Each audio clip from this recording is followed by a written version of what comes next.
कजरा गजब ढांथे गोरी, मोर मायारू सुघर तोला देख के। तोर नैना के कजरा गजब ढांथे गोरी, मोर ज्योरा धड़कन गावा थे गोरी।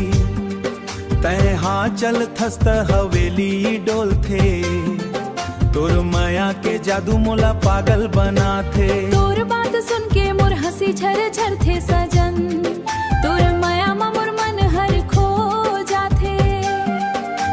जब तय हाँ आखी माया आखी डारत हस, मोर जियोरा घलो धड़कन भूल जाथे।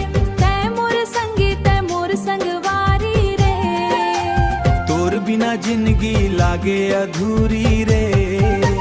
खेत के मड़वा मा नदिया के तीरा मा तोर संग बिताए दिन सुरता आवा थे। जब तय हम मंदर मंदर मुस्काथस, मोर कली कस ज्योरा खिल जाथे।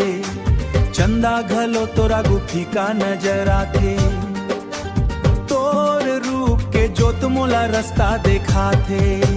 तोर संग चलते हो तो दुनिया सुहाथे, तोर बिना मोला कुछो नहीं भावे।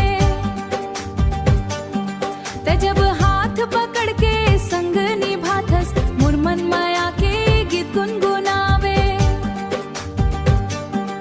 मोर सपना के राजा तच लागत हस, तोर माया मा मोर जिंदगी मुस्काथे। ताई मोर संगी, ताई मोर संगी, जन्म जन्म त संग रही बो नहीं छोड़ना वे दूसर सर के हाथ रे। तोर बिना जिंदगी लगे आधा अधूरी रे।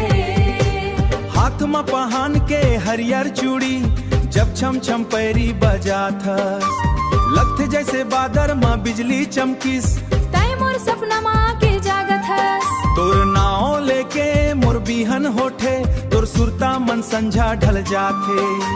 मन के मंदिर माँ तोरे चमुरा, तोर माया मोर सांसों में बस जाथे। तोर नैना के गजरा गजब ढांथे गोरी, तोर माया मोला पागल बनाथे सजा।